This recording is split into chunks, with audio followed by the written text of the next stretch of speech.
ভাইয়া, কি করছো এইসব? আমার কেমন জানি লাগছে। আমি কি করলাম? তুই তো বললি ছায়াবাজি দেখতে ইচ্ছে করছে। কিন্তু ওখানে কি সব দেখা যাচ্ছে, দেখে আমার শরীরে কেমন জানি লাগছে। বন্ধ করো না প্লিজ। আরে আর একটু দেখ না, তারপর আরো একটু ভালো লাগবে। না, আমি আর দেখতে চাই না, তুমি বন্ধ করো প্লিজ। আরে পাগলি, আগে দেখ না কি করি।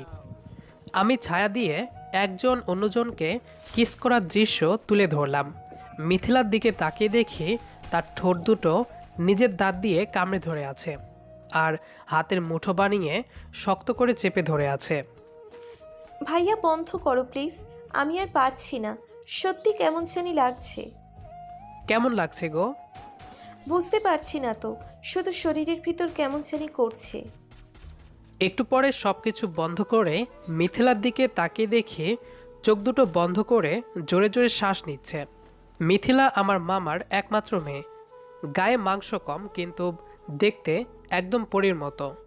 বয়স একটু কম হওয়ার কারণে আমি যে মিথিলাকে পছন্দ করি সেটা কখনো বলা হয়নি। সব থেকে বড় ভয় ছিল যদি মামাকে সব কিছু বলে দেয়। মিথিলাকে বললাম, মিথিলা, এই মিথিলা, বলো। যেটা ওখানে দেখেছিস সেটা কি সামনে থেকে করবি? কি বলছো বুঝতে পারছি না। আরে বোকা, ছায়াতে যা দেখেছিস সেটা কি তুই করবি নাকি? না গো, আমার অনেক ভয় লাগে। কোনো ভয় নেই, দেখবি অনেক মজা পাবি। কিন্তু আমার কেমন জানি লাগছে এখন। আরে বোকা, সেটাই তো বলছি। ছায়াবাজির মতো তুইও যদি তেমনই করিস তাহলে আর খারাপ লাগবে না, তখন অনেক মজা পাবি, বারবার করতে ইচ্ছে করবে। সত্যি? আরে হ্যাঁ বাবা, সত্যি। কিন্তু আমি তো পারি না, কিভাবে কিস করতে হয় সেটাও জানি না। আমি আছি না, তোকে সব শিখিয়ে দিব। আচ্ছা তাহলে তাড়াতাড়ি শিখিয়ে দাও না, আমার এখনো কেমন যেন লাগছে। চোখ দুটো বন্ধ করে রেখেছিস তো? হুম। একদম খোলা যাবে না কিন্তু। আচ্ছা। মিথিলা চোখ দুটো বন্ধ করে বসে আছে। আমি আস্তে করে মিথিলার লাল রঙের ঠোঁটের কাছে আমার ঠোঁট দুটো নিলাম। তারপর ফিসফিস করে আবারও বললাম, চোখ কিন্তু একদম খোলা যাবে না। মিথিলা মাথাটা এদিক সেদিক হালকা নাড়িয়ে ইশারায় বলল, হুম। মিথিলার ঠোঁট দুটো কেমন যেন হালকা করে কাঁপছে। আস্তে আস্তে আমার ঠোঁট দুটো মিথিলার ঠোঁটের সাথে স্পর্শ করতেই মিথিলার চোখ দুটো খুলে আবারও বন্ধ করে শান্ত হয়ে গেল। মনে হচ্ছে মোমবাতিতে আগুন দিলে যেমন নরম হয়ে গলে যায়, তেমন গলে যাচ্ছে মিথিলা। আস্তে আস্তে মিথিলা বিছানায় শুয়ে পড়ল। আমি মিথিলার ওপরে শুয়ে তার লাল ঠোঁটে এখনও কিস করেই যাচ্ছি। আমার হাত দুটো তার দু হাতকে আটকে ধরে রেখেছে। মিথিলা নিচে থেকে জোরে জোরে শ্বাস নিয়ে আস্তে আস্তে একের পরে এক শব্দ করে যাচ্ছে। আমি ঠোঁট দুটো সরিয়ে নিয়ে বললাম, এখন কেমন লাগছে সোনা? আরও একটু করো না প্লিজ। আমি আস্তে আস্তে মিথিলার ঠোঁটের কাছে আমার ঠোঁট দুটো নিতেই কারেন্ট চলে আসলো। মিথিলা আনন্দের মুহূর্ত থেকে ফিরে এসে আমাকে বলল, আমার কেমন জানি লাগছে। তুমি কি করলে আমার সাথে? কি করলাম আবার? ছায়াবাজির মতো আমিও তোকে কিস করা শিখিয়ে দিলাম। তাই বলে আমার উপরে শুয়ে এত সময় ধরে করতে হবে? তুই কি কষ্ট পেয়েছিস নাকি? আমি কিছু জানি না, আমার অনেক ঘুম পাচ্ছে। তুমি এখন চলে যাও। কি বলিস, এখন ঘুম পাচ্ছে? হুম। আমি চলে যাব নাকি এখানে ঘুমাবো? না, এখানে ঘুমালে আরো অনেক কিছু হতে পারে, তার থেকে তুমি চলে গেলেই ভালো হবে। সত্যি কি চলে যাব? হুম। আমি মিথিলার রুম থেকে চলে আসলাম ঘুমানোর জন্য। শুয়ে ভাবনার গহীনে হারিয়ে যাচ্ছি বারবার। মিথিলার শরীরের স্পর্শের আমি পুরো পৃথিবীর সুখ পেয়েছিলাম মনে হচ্ছে। কত সুন্দর নরম শরীর, লাল রঙের ঠোঁট, মনে হয় সব সময় আদর করতেই থাকি। ভাবতে ভাবতে রাতে ঘুমিয়ে পড়লাম। মিথিলা আমার মামার একমাত্র মেয়ে। মামার বাড়িতে মাঝে মধ্যেই যাওয়া আসা হয়। লোকে এমনিতেই কি বলে, মামার বাড়ি রসের হাঁড়ি। মিথিলাকে আমি কখনো সেভাবে খেয়াল করে দেখিনি। কিন্তু এইবার মিথিলাকে দেখে আমি তো পুরাই ফিদা হয়ে গেছি। হঠাৎ একদিন মামা ফোন করে ডেকে পাঠালেন আমাকে। মিথিলার পরীক্ষা, তাই আমাকে কয়েকদিন এখানে থেকে মিথিলাকে পড়াশোনায় হেল্প করতে হবে। সবশেষে আম্মুকে বলে চলে আসলাম তার ভাইয়ের বাড়িতে। সেই সন্ধ্যা থেকে একটা অঙ্ক বারবার বুঝিয়ে যাচ্ছি, কিন্তু মিথিলা কিছুতেই বুঝতে পারছে না। এই মিথিলা মনে হচ্ছে আমার মান সম্মান মামার কাছে জলে ডুবিয়ে দিবে। যদি আমি পড়ানোর পরেও মিথিলা ভালো রেজাল্ট না করতে পারে, তাহলে মামা মনে মনে ভেবে বসবে আমি ভালোভাবে পড়াতে পারিনি। রাতে সবার সাথে খাওয়া শেষ করে আবারও পড়াতে শুরু করলাম। হঠাৎ কারেন্টটা চলে গিয়ে পুরো বাড়িটা অন্ধকার হয়ে গেল। Wow, load shedding. কারেন্ট চলে যাওয়ার কারণে দেখছি মনে অনেক আনন্দ লাগছে তোর। না, আমার তো অনেক খারাপ লাগছে। আল্লাহ তাড়াতাড়ি আলোর ব্যবস্থা করিয়ে দাও প্লিজ, আমার কালকে পরীক্ষা। বাবা, তোমার দেখি পরীক্ষা নিয়েও চিন্তা আছে। আমি তো সব সময় চিন্তা করি ভালো রেজাল্ট করার জন্য। এই জন্য প্রতি বছর পরীক্ষায় 2টা করে শূন্য পাচ্ছিস, তাই না? আমার নামে এত বড় মিথ্যে কথা কে বলেছে তোমাকে? আমি আজ পর্যন্ত কোনো দিনও পরীক্ষায় শূন্য পাইনি। অনেক হয়েছে, এবার যা লাইট নিয়ে আয়। আম্মু, আম্মু, কি হয়েছে? মোমবাতিগুলো কোথায় রেখেছো? একটু খুঁজে দেখতে পাচ্ছিস না? পাচ্ছি না তো। আমাকে ছাড়া একটা জিনিস খুঁজে পাবে না, একদম বাবার মতো হয়েছে। মামি কোথায় থেকে মোমবাতিগুলো বের করে দিয়ে চলে গেল আর বলল, আমি ঘুমাচ্ছি, পড়া শেষ হলে ঘুমিয়ে পড়বি কেমন? আর যেন ডাকাডাকি না হয়। মামি চলে গেল। আমি জানতাম মিথিলা অনেকটা দুষ্ট, কিন্তু আজকে দেখছি পড়াশোনার দিক থেকেও অনেকটা অজুহাত দিয়ে থাকে। মোমবাতি দেখে আমাকে বলল, ভাইয়া, তুমি যে ছায়াবাজি করতে শিখেছিলে সেটা কি ভুলে গেছো? না, একটু আমাকে শেখাবে? আগে পরীক্ষা শেষ কর, তারপর শিখাবো, কেমন? একটু শিখবো প্লিজ। আমি তোমাকে পড়তে বলছি কিন্তু। আমার তো সব পড়া হয়ে গেছে। তাহলে ঘুমিয়ে পড়ো, আমারও অনেক ঘুম পাচ্ছে। মিথিলা এত সহজে ছেড়ে দেওয়ার মানুষ না।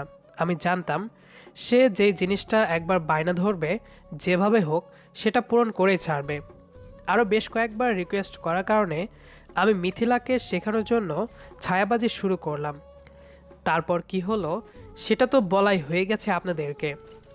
সকালে আমার গায়ে হাত দিয়ে আস্তে আস্তে ধাক্কা দিচ্ছে আর ডাকছে।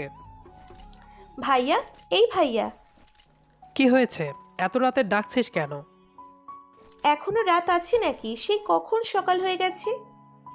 আর একটু ঘুমাতে হবে, ডাকাডাকি করিস না তো। এই অঙ্কটা বুঝতে পারছি না, একটু বুঝিয়ে দাও। আর বেশি অলসতা না করে উঠে বসলাম। এখানে আসার মেন কারণ ছিল মিথিলাকে ভালোভাবে পড়াশোনা বোঝানোর জন্য। মিথিলাকে অঙ্কটা বুঝিয়ে দিয়ে আমি ব্রাশ করছি। মামি ডাকছে খাওয়ার জন্য। খাওয়া শেষ করে মিথিলাকে স্কুলে নিয়ে গেলাম। তারপর প্রতিদিনের মতো দুপুরে একটু ঘুমিয়ে নিলাম। বিকালে বাইরে থেকে একটু ঘুরে আসলাম। আজকেও রাতে মিথিলাকে পড়ানো বোঝানোর সময় আবারও কারেন্ট চলে গেল। মিথিলা মোমবাতি জ্বালিয়ে পড়ার বদলে আমার দিকে বারবার ভিন্ন দৃষ্টিতে দেখছে। কি হলো, তুই এভাবে বারবার আমার দিকে কি দেখছিস?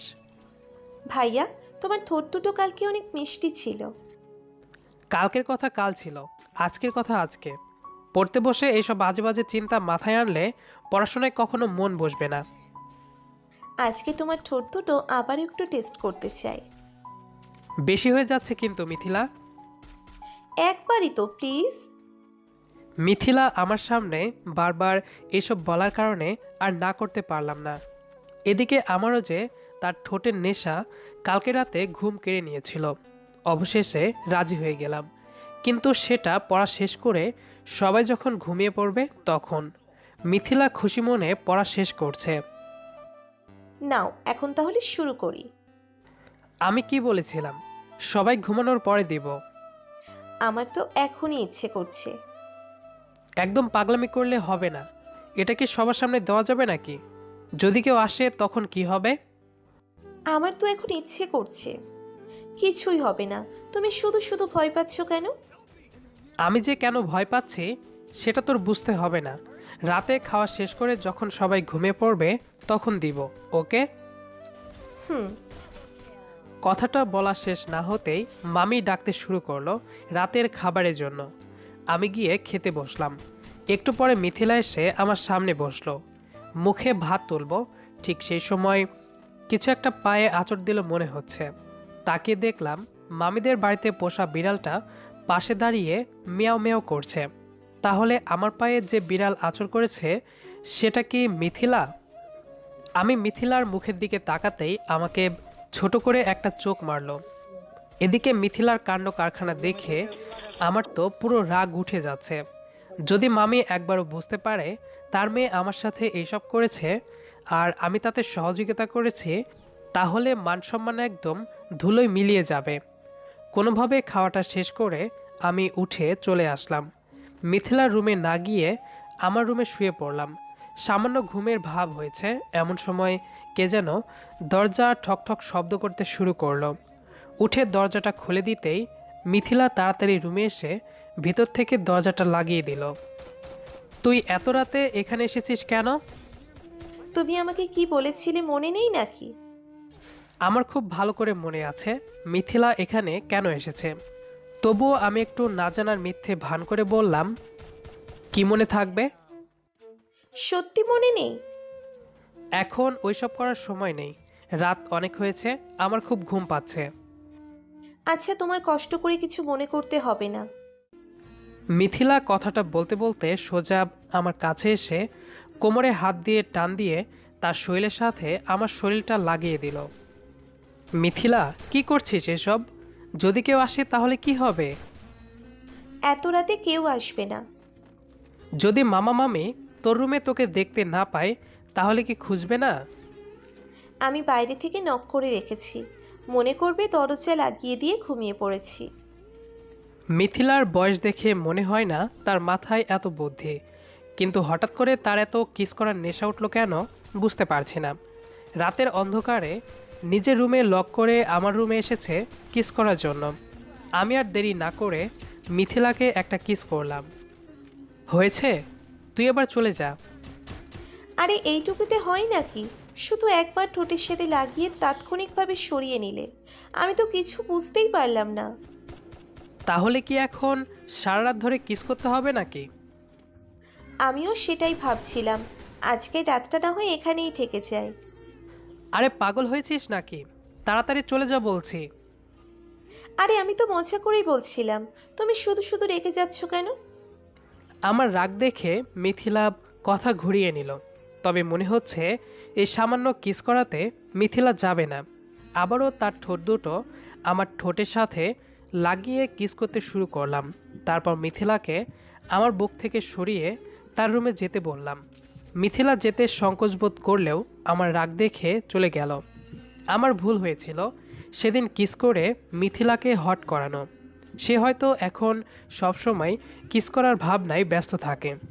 শুয়ে ভাবছি যত তাড়াতাড়ি সম্ভব আমার এই বাড়ি থেকে চলে যেতে হবে, না হলে কখন মিথিলা উল্টাপাল্টা করবে তার ঠিক নেই। পরের দিন সকালে ঘুম থেকে উঠে খেয়ে নিলাম। তারপর মিথিলাকে স্কুলে রেখে এসে মামিকে বললাম, মামি, আমি বাড়িতে যেতে চাই। কেন অয়ন? কোনো সমস্যা হয়েছে নাকি? অনেক দিন হলো এসেছি, আমার মনে হয় বাড়িতে যাওয়া দরকার। অনেক দিন হলো এসেছো মানে? তোমাকে কেউ কিছু বলেছে নাকি? না, আমি সেটা বলছি না। দেখো, তুমি আমার ছেলের মতো। যতদিন ইচ্ছে হবে তুমি এই বাড়িতে থাকবে। আসলে বাড়ির কথা খুব মনে পড়ছে। তাছাড়া মিথিলার তো কঠিন সাবজেক্টগুলোর পরীক্ষা শেষ হয়ে গেছে, তাই না? আজকে তোমার মামা তো বাসায় নেই, ব্যবসার কাজে সকালে শহরে গিয়েছে। তুমি আজকের দিনটা থাকো, কালকে তোমার মামা আসলে দেখা করে যাবে, কেমন? আমি মুখের সামনে হাত নিয়ে ফিসফিস করে বললাম, এতক্ষণে আপনার মেয়ে আমাকে ঠিক রাখলে হয়। কিছু বললে কি? না,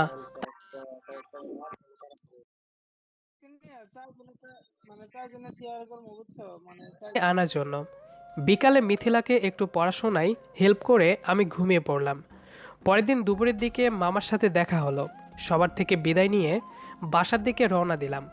মিথিলা পরীক্ষা দেওয়ার জন্য সেই সময় স্কুলে ছিল, তাই আর মিথিলার সাথে দেখা হলো না।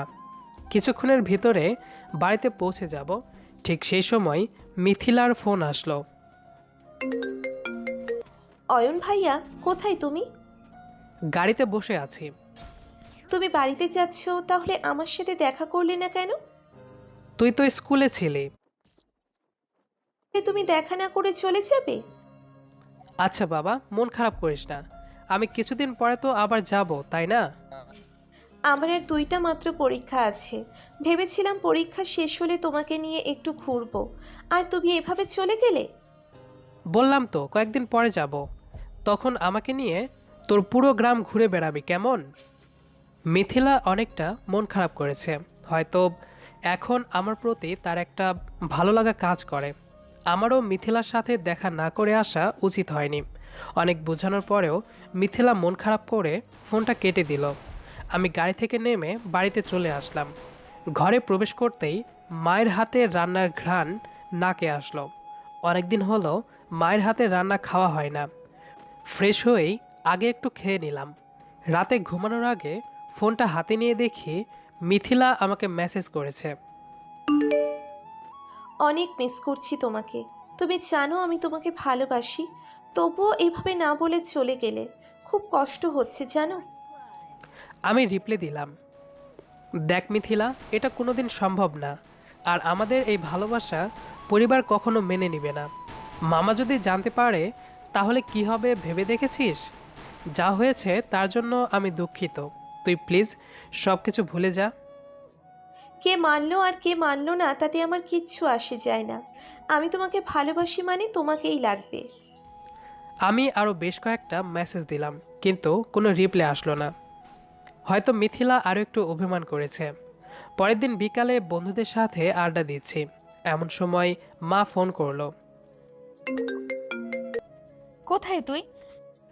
এই তো একটু আড্ডা দিচ্ছি। 5 মিনিটের মধ্যে বাসায় আসবি। কেন, কি হয়েছে? আসলেই বুঝতে পারবি কি হয়েছে। আমি আর কোনো কারণ জানতে চাইলাম না। মা এমন করে আগে কখনো ডাকেনি আমায়। বাসায় এসে আমার চোখ কপালে উঠে গেল, বুক থরথর করে কাঁপতে শুরু করছে। মিথিলা বসে টিভি দেখছে, আর মামা মামি আব্বু আম্মুর সাথে বসে আছে।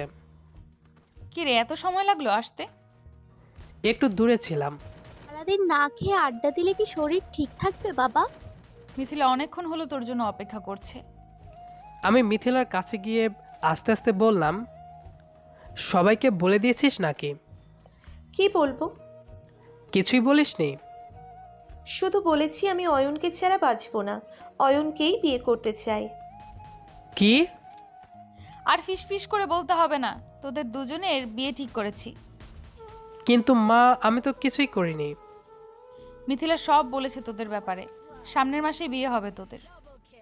অবশেষে বিয়েটা হয়ে গেল। বাসার ঘরে এসে মিথিলাকে বললাম, ছি, তুই সবাইকে কেমন করে বলেছিস এসব? একটু লজ্জা করলো না? ভালোবাসার কথা বলতে লজ্জা কিসের? আর কিস করার ব্যাপারটা? আমি ওইসব বলতে যাবো কেন? সত্যি কিছু বলিসনি? না, সত্যি? সত্যি আমি এইসব কিছু বলিনি। ওরে আমার সোনা পাখিটারে। মিথিলাকে কাছে নিয়ে আদর করতে শুরু করলাম। আদরে মোমবাতির মতো গলতে শুরু করলো মিথিলা। এদিকে আমি যে মিথিলাকে পছন্দ করতাম সেটা না বলায় থেকে গেল। পুরো গল্পটা শোনার জন্য ধন্যবাদ। আমাদের আজকের গল্পটি আপনার কাছে কেমন লেগেছে সেটি অবশ্যই কমেন্ট করে জানাবেন। দেখা হবে আবারও নতুন কোনো গল্প নিয়ে। সে পর্যন্ত আমাদের সাথেই থাকবেন। ধন্যবাদ সবাইকে।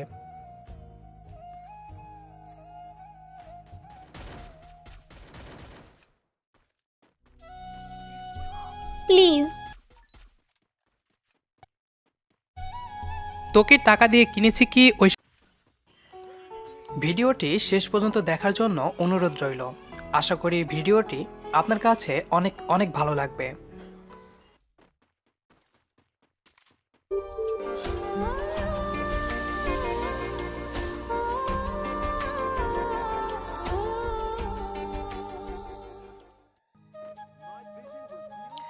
আমার বাসরাত। বিছানা ঠিক মাঝখানে নববধূ বসে আছে, মাথায় লম্বা ঘোমটা দেওয়া। আমি বিছানার এক কোণায় বসে আছি। রুমে এসি চলছে, তবুও ঘামছি। বুকের ভেতর হৃৎপিণ্ড এমনভাবে লাফাচ্ছে মনে হচ্ছে ড্রাম বাজছে। চেষ্টা করছি, কিন্তু মুখ থেকে কোনো কথা বের হচ্ছে না। মনে হচ্ছে সব কথাই ভুলে গেছি। সে এক অস্বস্তিকর অবস্থা, অথচ এমন হওয়ার কথা না। আমি যথেষ্ট সাহসী ও স্মার্ট একটি ছেলে। তাছাড়া এই বাসরাতের জন্য যথেষ্ট প্রস্তুতিও নিয়েছি। বাংলা সিনেমার বাসর ঘরের সিনগুলো বারবার দেখেছি এবং বিভিন্ন জনের কাছ থেকে অনেক পরামর্শ নিয়েছি। সবচেয়ে বেশি পরামর্শ পেয়েছি আমার ভাবির কাছ থেকে, তবে তিনি একজন বোকা টাইপের সহজ সরল মহিলা। আর তার অধিকাংশ পরামর্শই ছিল উদ্ভট এবং ভয়ঙ্কর। শোন, বাসরাতেই কিন্তু বউকে ঠিকমতো টাইট দিবি। তুমি যখন বলেছ অবশ্যই দেব, কোনো ছাড়াছাড়ি নাই। কিন্তু কি দিয়ে টাইট দেব? প্লাস স্ক্রুড্রাইভার নাকি রেঞ্জ দিয়ে? সব কিছু নিয়ে ঠাট্টা করবি না। মনে রাখিস, বাসরাতেই বিড়াল মারতে হয়, না হলে সারা জীবন কিন্তু বউয়ের কথায় উঠবস করতে হবে। করলে সমস্যা কি? উঠবস করা এক ধরনের ব্যায়াম, শরীর ভালো থাকবে।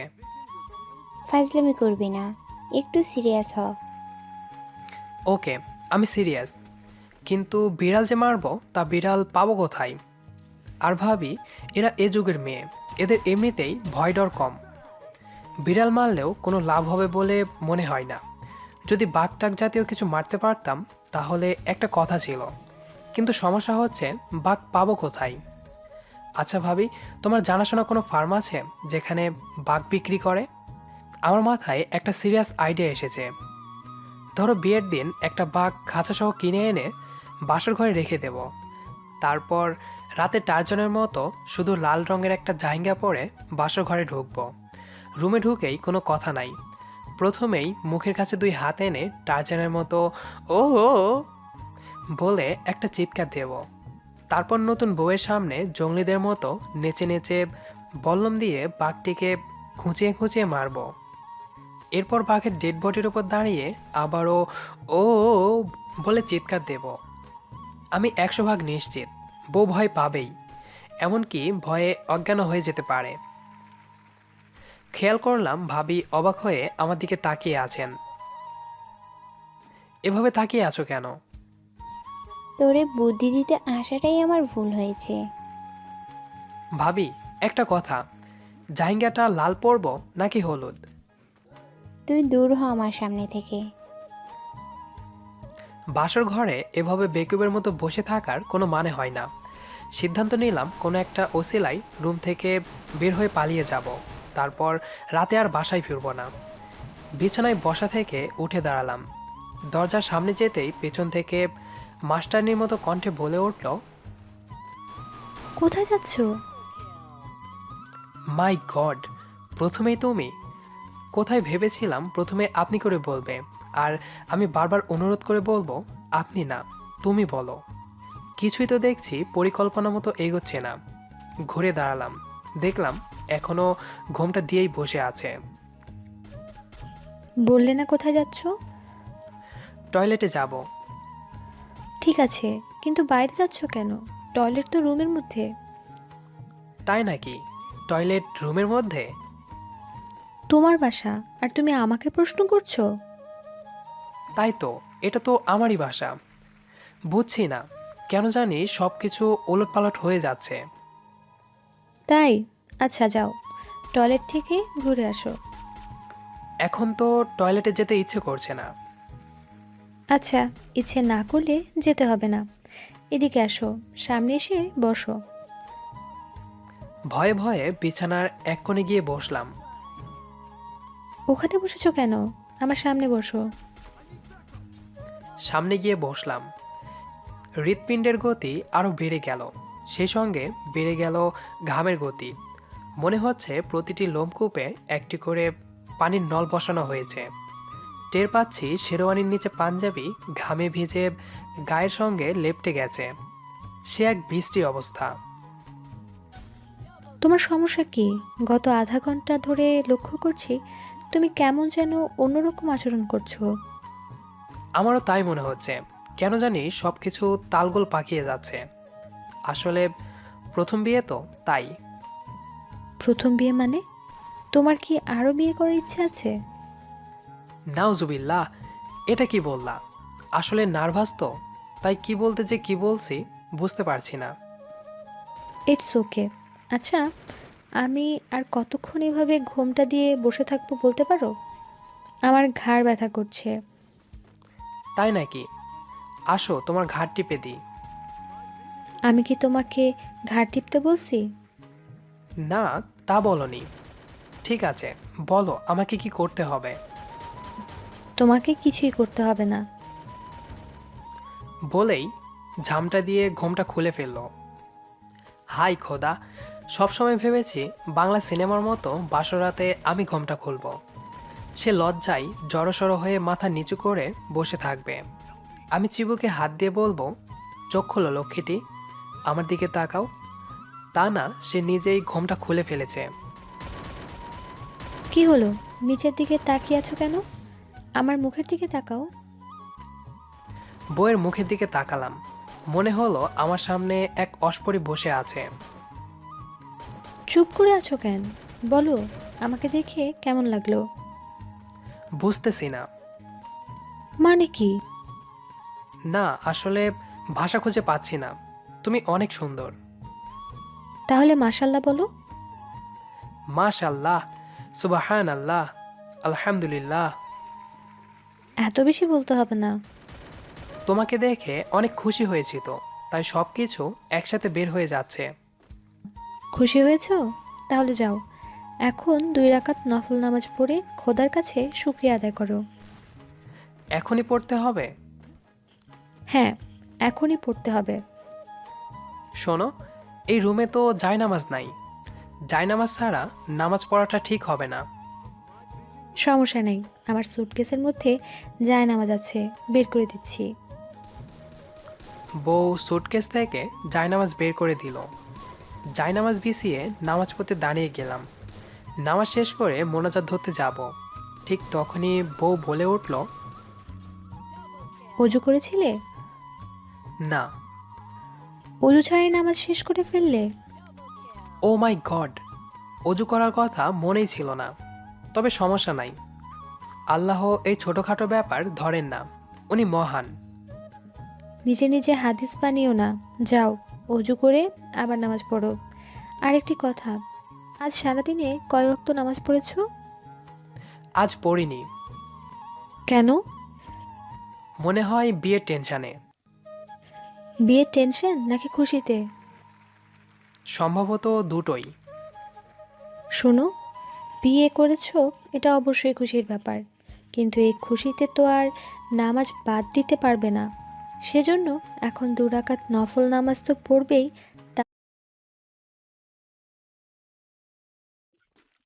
তার সাথে সারাদিনের সব কাজা নামাজও পড়বে। মাই গড, বলো কি? সারাদিনের এত নামাজ পড়তে পড়তে তো রাতই শেষ হয়ে যাবে। শেষ হলে হবে, কোনো সমস্যা আছে? অবশ্যই আছে। এটা আমার বাসর রাত। এটা সবে বরাতের রাত না যে সারা রাত নামাজ পড়ব। শোনো, নামাজ কালাম নিয়ে কখনো ফান করবা না। আচ্ছা, করব না। দাঁড়িয়ে আছো কেন? যাও, নামাজ শেষ করো। আমি এর মধ্যে বিয়ের পোশাক চেঞ্জ করে একটু ফ্রেশ হই। তা কি পরবো? মানে কি? মানে আমি তোমার পছন্দের পোশাক পরতে চাচ্ছি। এখন বলো, শাড়ি পরবো নাকি সালোয়ার কামিজ? শোনো, আমার রুচি তোমার পছন্দ হবে না। পছন্দ না হলেও বলো, শুনি। একবার একটা বাংলা সিনেমায় দেখেছিলাম, অঞ্জু আপা লুঙ্গি আর শার্ট পরেছে। তুমি... কথাটা শেষ করতেই পারলাম না। দেখলাম আমার দিকে কেমনভাবে ভুরু কুঁচকে তাকিয়ে আছে। কিছুক্ষণ তাকিয়ে থেকে বলল, তুমি কি এখন আমাকে তোমার অঞ্জু আপার মতো লুঙ্গি পরতে বলছো? দেখো, আমি তো আগেই বলেছিলাম আমার রুচি তোমার পছন্দ হবে না। অবশ্য তুমি চাইলে আরেকটি ইউনিক আইডিয়া দিতে পারি। না, তোমার ইউনিক আইডিয়া আর শুনতে চাচ্ছি না। তুমি যাও, নামাজ শেষ করো। বিসমিল্লাহ বলে নামাজ শুরু করলাম। নামাজ শেষ করে দেখি বউ বিয়ের পোশাক পাল্টে নীল একটা শাড়ি পরে বসে আছে। কেমন লাগছে আমাকে? নীল পরীর মতো লাগছে। তাই? তুমি কি কখনো পড়ে দেখেছো? না, দেখিনি। তাহলে কি করে বুঝলে আমাকে পরীর মতো লাগছে? সরি, ভুল হয়ে গেছে। তোমাকে পরীর মতো লাগছে না। তার মানে কি? না মানে আমি বলতে চেয়েছি তোমাকে পরীর চেয়েও সুন্দর লাগছে। ধন্যবাদ। আচ্ছা, তোমার কি আমার হাত ধরতে ইচ্ছে করছে? একটু একটু করছে। ধরতে চাইলে ধরতে পারো, তবে তার আগে 50,000 টাকা দিতে হবে। বুঝলাম না, তোমার হাত ধরার জন্য কেন আমাকে টাকা দিতে হবে, তাও আবার 50,000? এটা আমার কাবিনের টাকা। কাবিনের টাকা পুরোটা না দিলে আমাকে স্পর্শ করতে পারবে না। এ তো দেখি বিরাট সমস্যা। কিন্তু এত রাতে টাকা পাবো কোথায়? হঠাৎ মনে পড়ল কাবিনের টাকা না দিয়ে মুক্তি পাওয়ার কৌশল, যে কৌশল ভাবি শিখিয়ে দিয়েছেন। ভাবি গ্যারান্টি দিয়ে বলেছেন এই কৌশলে কাজ হবেই, এখানে ব্যর্থ হওয়ার কোনো সম্ভাবনাই নাই। ভাবির শেখানো ডায়লগই বাংলা ছবির ভিলেনদের মতো ঝেড়ে দিলাম। দেখো, তোমাকে এখন একটা কঠিন সিদ্ধান্ত নিতে হবে। আমাকে চাও না কাবিনের টাকা চাও? দুটো একসাথে পাবে না। এই ডায়লগের পর ভিলেনদের মতো একটা হু হা হা হা হাসি দেওয়ার ইচ্ছে ছিল, কিন্তু সাহসে কোলালো না। শোনো, আমার সাথে বাংলা সিনেমার ডায়লগ দিয়ে কোনো লাভ হবে না। আমি কাবিনের টাকা চাই এবং পুরোটাই চাই। কোনো রকম ধানাই পানাই চলবে না। বাসর ঘরে আমার স্বামী যেন কাবিনের টাকা শোধ করতে পারে, আমাকে স্পর্শ করতে পারে, সে কারণেই আমার কাবিন মাত্র 50,000 টাকা রেখেছি, না হলে 50 লাখ রাখতাম। মেজাজটাই গরম হয়ে গেল। না, বউয়ের ওপর না, নিজের ওপর। কেন যে ভাবির মতো মাথা মোটা মহিলার পরামর্শ শুনে এ ধরনের সস্তার ডায়লগ দিতে গেলাম? আমার কাছে তো এখন এত টাকা নাই, তুমি চাইলে কাল ব্যাংক থেকে এনে দেব। তাহলে আজ আর হাত ধরার দরকার নাই, কাল ধরো। মানে কি? আমি কি বাসর রাতে হাতটিও ধরতে পারবো না? না, পারবে না। তবে তুমি চাইলে আমার শাড়ির আঁচল ধরে বসে থাকতে পারো। এর জন্য কি টাকা লাগবে? না, এটা ফ্রিতে। আমি ঠিক করেছিলাম পরিচিত কাউকে বিয়ে করব না। বিয়ের আগে মেয়েকে দেখব না, মেয়ে কি করে না করে তাও জানবো না। কারণ ঘটা করে মেয়ে দেখে যাচাই বাছাই করে মেয়ে নির্বাচন করাটা আমার পছন্দ নয়। আমার মনে হয় এইভাবে মেয়েটাকে ছোট করা হয়। মা বলেছিল মেয়েটা সুন্দর কিনা দেখ, সরাসরি না দেখলেও কমপক্ষে ছবি দেখ। আমি বলেছিলাম, শোনো মা, পৃথিবীর কোনো মেয়েই অসুন্দর না। আমি মেয়েকে দেখব না। অবশ্য মেয়ে বা মেয়ে পক্ষ চাইলে আমাকে দেখতে পারে, তবে দূর থেকে এবং আমাকে না জানিয়ে। আচ্ছা, তুমি যে বিয়ের আগে আমাকে দেখলে না, যদি আমি কালো হতাম? এটা কোনো ব্যাপারই না, কারণ ছোটবেলা থেকেই আমার স্বপ্ন ছিল উগান্ডার কোনো এক মেয়েকে বিয়ে করা। মানে কি? কিছু না, এমনি বললাম। আসলে আমি কালো সাদা খুঁজিনি, আমি খুঁজেছি একজন মায়াবতীকে, যার সারা দেহ মন জুড়ে থাকবে মায়া আর মায়া। আমাকে দেখে কি তোমার মায়াবী মনে হচ্ছে? না, তাহলে এখন কি করবে? ঠিক বুঝতে পারছি না। থাক, অত বুঝতে হবে না। আচ্ছা, তোমার চোখ বন্ধ করে হাতটা একটু বাড়াও তো। তোমার জন্য একটা উপহার আছে, আমি না বলা পর্যন্ত চোখ খুলবে না। চোখ বন্ধ করে হাত বাড়ালাম। হাতের কবজিতে কিছু একটা পরিয়ে দিল। আমার মনে হলো ব্রেসলেট। এবার চোখ খুলো। চোখ খুলে হাতের দিকে তাকিয়ে ভয় পেয়ে গেলাম। এটা কি? তাবিজ। তা তো দেখতেই পাচ্ছি, কিন্তু এটা কিসের তাবিজ? এটা এক পীর সাহেবের তাবিজ। এই তাবিজ হাতে নিয়ে যে মিথ্যা বলবে তারই নাক মুখ দিয়ে রক্ত বের হবে। অতএব সাবধান। এখন যা যা জিজ্ঞেস করব তার সঠিক উত্তর দেবে। বলো, জীবনে কয়টা প্রেম করেছো? মাই গড, তুমি তো দেখি একটা ডেঞ্জারাস মেয়ে। আমার প্রেমের তথ্য জানার জন্য তুমি তাবিজ নিয়ে এসেছো? তুমি চাও আমার নাক মুখ দিয়ে রক্ত বের হোক, আমি মারা যাই? মিথ্যা বলে যদি মারা যাও তাতে আমার কোনো আফসোস নাই। মিথ্যাবাদী স্বামীর সংসার করার চেয়ে বিধবা থাকা অনেক ভালো। কি ব্যাপার, তুমি দেখি আবার ঘামছো? পানি খাবো। বেড সাইড টেবিলে রাখা পানি জগ হাতে দিয়ে বলল, নাও, জগ থেকেই খাও। আমার ধারণা তোমার পুরো জগই লাগবে। ঢক ঢক করে অর্ধেক জগ শেষ করে ফেললাম। শোনো, আমি তাবিজ টাবিজ ভয় পাই। এই দেখো, ভয়ে আমার শরীর কাঁপছে। আমি কিন্তু জ্ঞান হারিয়ে ফেলতে পারি। থাক, তোমাকে আর জ্ঞান হারাতে হবে না।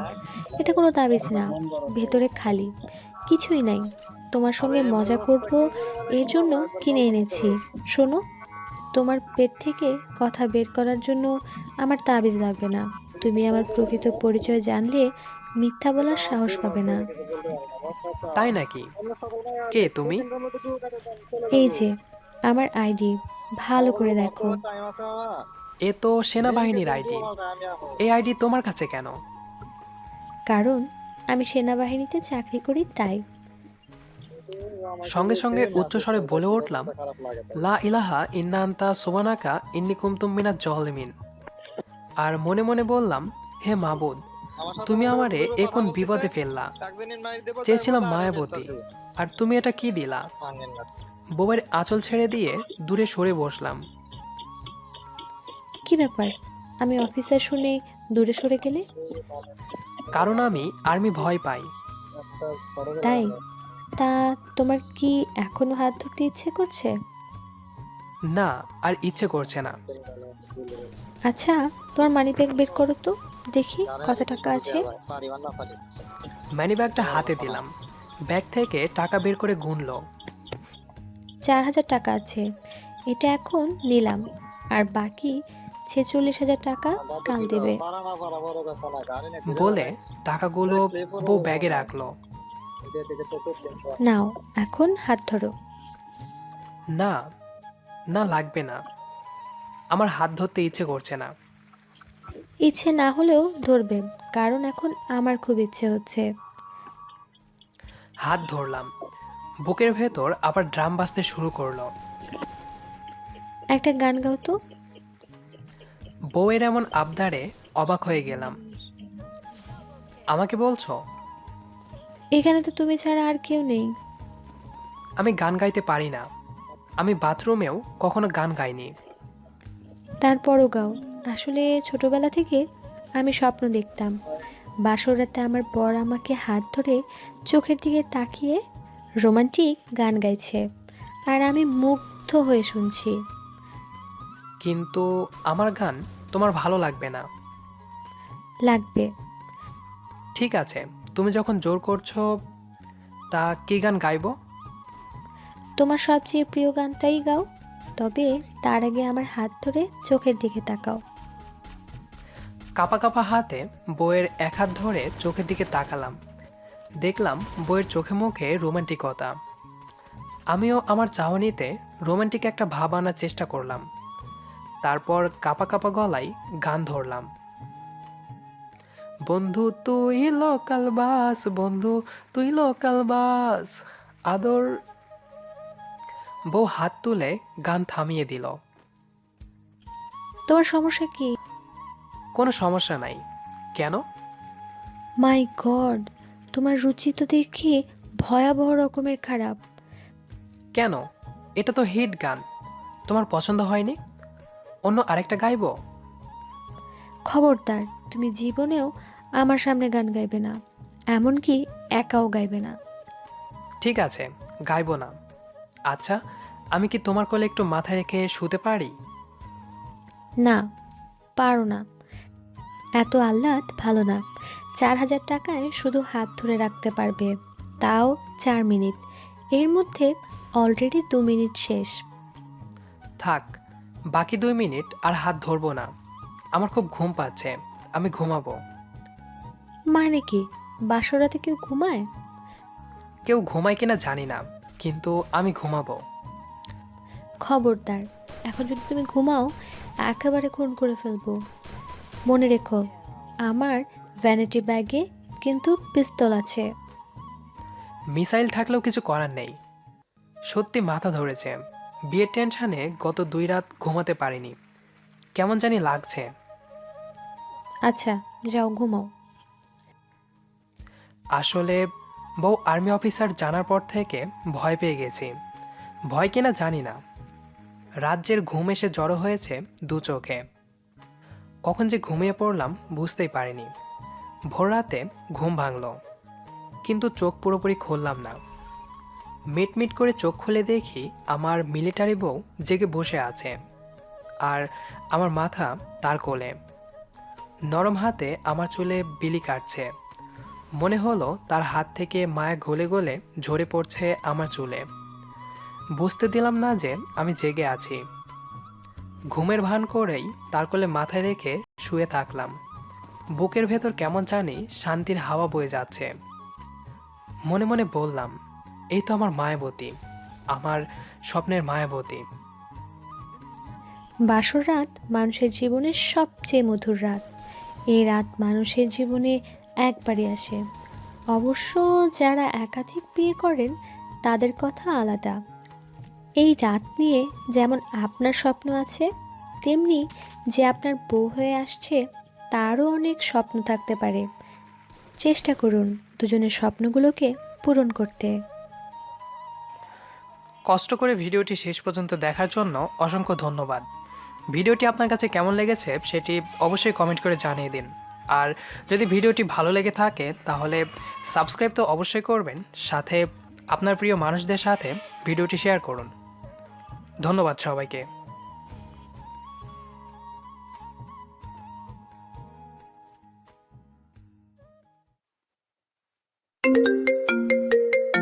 আমি পারবো না আপু, প্লিজ আমাকে ছেড়ে দাও। তুমি দেখেছো ওদেরকে? ওদের সাথে আমি পেরে উঠবো না, আমাকে যেতে দাও আপু। ছি ইমন, তুই আমার এতদিনের ভালোবাসার এই মূল্য দিচ্ছিস? আজ একবার আমার কাছে আয়। তুমি কি পাগল হয়ে গেছো আপু? এখন যদি আমাদের পরিবার জানতে পারে তবে কি হবে একটাবারও ভেবে দেখেছো? আমার বাবা জানতে পারলে তো আমাকে মেরেই ফেলবে। না আপু, প্লিজ আমাকে এই ঝামেলার মধ্যে টেনো না। দেখ ইমন,